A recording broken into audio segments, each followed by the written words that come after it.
checks for all gun sales, even transactions between private citizens, according to a whistleblower group. It says the U.S. Bureau of Alcohol, Tobacco, Firearms, and Explosives, the ATF, drafted the 1,300-page document which provides legal justification for a proposed rule that would require background checks for all gun sales, everything. And it's called this is according to the Empower Oversight Whistleblowers and Research. Now, the document that was drafted allegedly by the Biden administration, maybe the same thing, at the direction of the White House, according to the two whistleblowers who communicate with the organization, this is what it is. But it says that according to guns on school property during school hours, Haven Morrow is charged with 2 counts of carrying weapons within a school safety zone and 1 count of theft by receiving a firearm. Court documents show the guns were found in a backpack at Pebblebrook High School in Cobb County Wednesday afternoon. One of the guns had been reported stolen out of Atlanta. Haven Morrow is charged with 2 counts of carrying weapons within a school safety zone and 1 count of theft by receiving a firearm. The Atlanta governed by decree. Biden, interestingly, is alleged to be planning to do this with firearms. They note further in, to the extent that such a rule prevents the private sale of firearms, it would also clearly violate the Second Amendment of the United States Constitution, which declares that the right of the people to keep and bear arms shall not be infringed. Now, it's an interesting move right now because if you remember, the U.S. Supreme Court, law of the nation, recently made the determination that all gun laws in the U.S. need to be interpreted through the lens of the founding fathers, the nature of how guns and gun laws were interpreted in the time of the founding of this country. And of course, if you go back then, what was the standard? Well, it was these laws, these rights shall not be infringed. The founding fathers essentially believed there should be 0 restrictions on firearms, and any kind of restrictions of any type would be deemed unconstitutional were that the case. Now, of course, the interpretation as time has gone on as well. There are new types of guns, there are automatic weapons, there's artillery, there's cannons, there's all kinds of crazy stuff. Do we let them have it? Well, in the time of the founding fathers, yeah, you could actually own artillery and cannons. In fact, that was one of the big challenges Texas had. They said, come and take it, to the Spanish government at the time.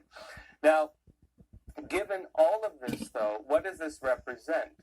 What you're seeing is an attempt to regulate the ownership of firearms by going after things that do not include the direct ownership. Because the Constitution, the way it's being interpreted, right, the way that it's being manipulated right now, the Constitution says that you can own them. But the government is saying, well, you can own them, but can you buy them? You can own them, but what about the ammunition? You can own them, but maybe we can require you to have background checks. You can own them, but we have to have a registry if you own them. You can own them, but we will heavily tax the companies that manufacture them. You can own them, but we can try to shut down the businesses that provide them to you so that it's more difficult to get them. You see where it's going? And so all the areas surrounding the issue of ownership are being attacked through different forms of laws. And this roundabout way is the method currently being used to try to restrict the ownership of firearms. This indirect anti-gun approach. I'll give you a couple examples of this. Now, this is actually part of a broader agenda. We just talked about, of course, the rumors the Biden administration is drafting this legislation. I think it's probably true. Well, I guess it's not legislation, but let's go through the legislative branch. Probably an executive order. But right now, gun restrictions that focus on things other than the guns themselves, this is the tool being used. You can take, for example, one part of this, the push to restrict guns by forcing people to take classes to get the permits. Now, a lot of people say, well, what's wrong with that? If you're going to own a gun, doesn't it make sense that you take a class to know how to use it? You want to make sure that you know how to clean it properly, that you know where the safety is, that you know how to ratchet it, and so on. Just basic tutorial type stuff. Well, fine and dandy, right? People should have an idea of how to use a gun, in my opinion. But the issue is, because in some areas they've placed the licensing of these trainers under the state. they found that they can restrict the purchase of firearms by limiting the number of trainers that they allow to be, operating. Washington Examiner said this: a national group that champions concealed carry rights warned of a growing effort to limit the distribution of permits to carry firearms on Wednesday, says the U.S. Concealed Carry Association for Saving Lives Action Fund told Secrets that it has started a campaign to stop states from using backdoor tactics to make getting permits harder. It says the campaign is focused on a Virginia lawmaker's proposal to remove the U.S. Concealed Carry Association and National Rifle Association as the groups in charge of safety education classes required to get a permit.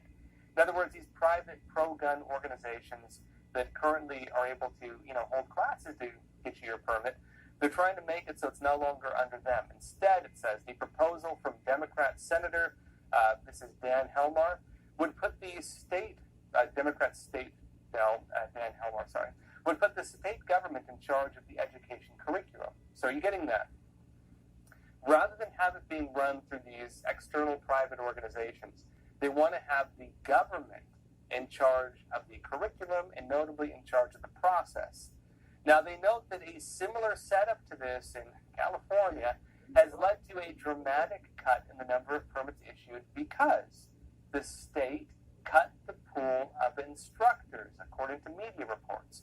And so, in other words, the state says, well, you know what, we can't have these third-party organizations determining what the safety standards are. This needs to be regulated. We need to make sure people are being taught properly. So the state should manage it. The state manages it, and what do? They make it so that they only have a few instructors. So there's a very long waiting line. And by regulating that waiting line and regulating the amount of classes they give and regulating the number of people who can attend those classes, they're then able to regulate the flow to which people are able to get concealed carry permits. By regulating the process, they regulate the firearms, you see? Now, it says the group said the legislation would create a backdoor to restricting access to concealed carry permits, placing politicians in full control of how Virginians can exercise their fundamental right to self-defense. And there's more. There's also the other big restriction which is coming down the pipeline right now, which is, well, they can't ban the guns, but, well, what about the ammunition? And you do see some issues with this already. Democrats are pushing this very hard across the country. In California, they tried even making background checks to buy ammunition. Okay, so we can't do this whole process to buy, have you buy guns, but what about we create the same type of process you would need to buy a gun if you want to buy ammo? And, of course, the Supreme Court struck that down just recently. But they're finding as well, we can't go after that. We can't require American citizens to have to go through the entire background check process and everything else to buy some ammunition.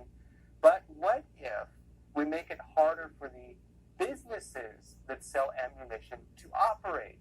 What if we regulate the licensing for the businesses? What if we make it so that it's harder for them to find the materials needed to manufacture the ammunition? What if we make it so they can't manufacture ammunition and they have to shut down? They have to go to external companies in other parts of the world to buy it. What if we do that? Well, that's part of what they're doing right now. Fox News says that every Republican attorney general in the country blasted the Democrat counterparts for attempting to shutter an ammunition factory in Missouri. A letter sent to the White House Wednesday revealed. In a letter obtained exclusively by Fox News Digital, all 28 GOP Republican attorneys general asked President Biden and White House Office of Gun Violence Prevention Director Stephanie Feldman to discard their Democrat call her purse and a gun. New tonight, a man accused of killing 3 men at a Cobb County country club has taken a plea deal. Brian Roden pleaded guilty to multiple charges, including felony murder, and a judge sentenced him to 3 consecutive life sentences without the possibility of parole. Roden and 2 others were accused of killing golf pro Gene Siller and 2 others at the Pine Tree Country Club back in 2021. Dramatic video showing the moment. Rather than trying to stop lawful Americans' use of guns and ammunition, their tactic is an overt attempt to punish Americans' exercise of their Second Amendment rights. And this is according to these GOP attorneys general.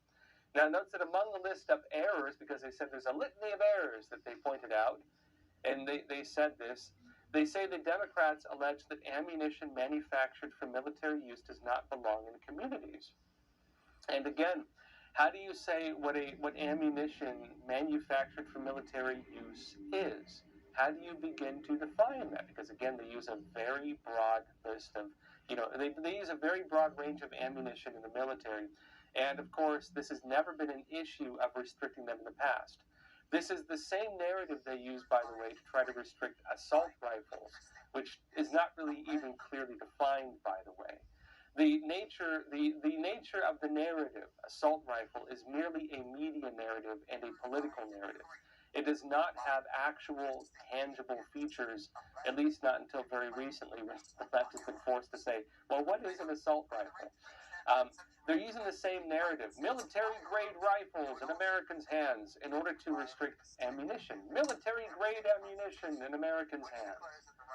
And guess what? Well, in another very odd twist to things, it turns out that the key components for ammunition supply is coming from very unlikely sources. Guess where it's coming from, folks? The key resources that we depend on to manufacture ammunition, including like artillery, are China and Russia. I'll be talking more about the major consequences all of this is going to have on Americans, especially if we don't bring it home domestically, only on Epic TV. So make sure to join us there for the rest of the episode. Once we go into questions, the link is in the description below this live chat. Also, did you all see my interview with Dr. Robert Malone yesterday? If not, go watch it after the live Q&A, because we're going to go to that right now. We talked very in-depth about how the U.S. government and corporations working hand in hand are waging a secret war on the minds of Americans. Cognitive warfare.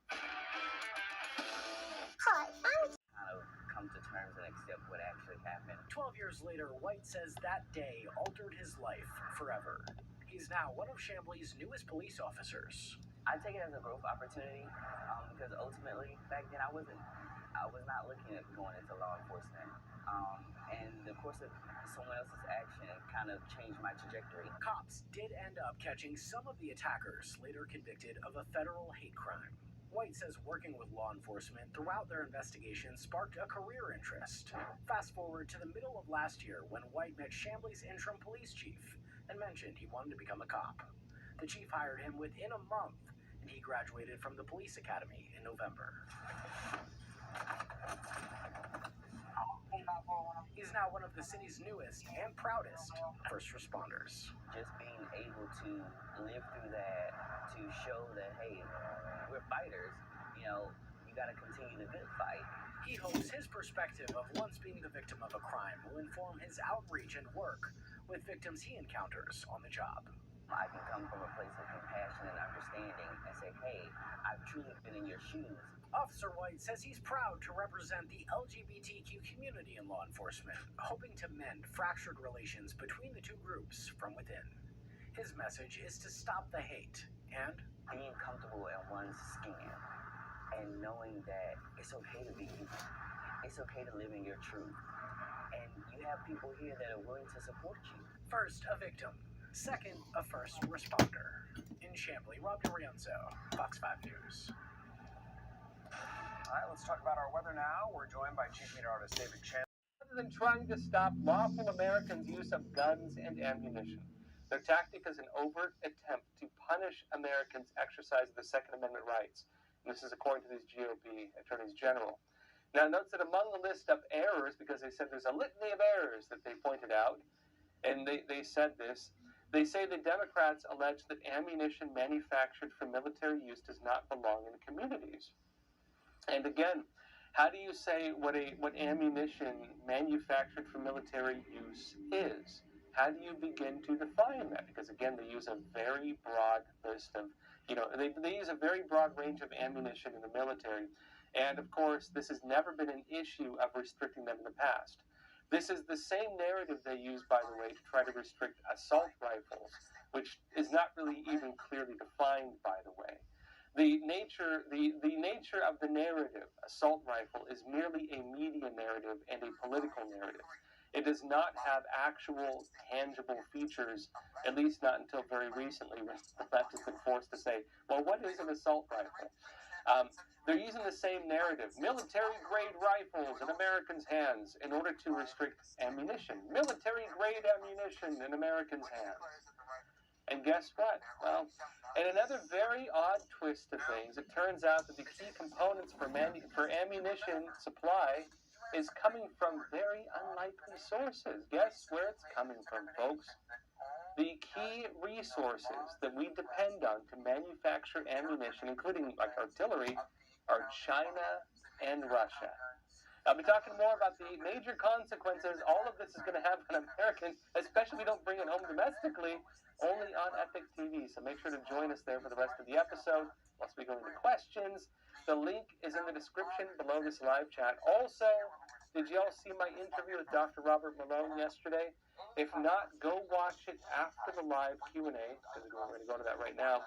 We talked very in-depth about how the U.S. government and corporations working hand in hand are waging a secret war on the minds of Americans. Cognitive warfare. Hi, I'm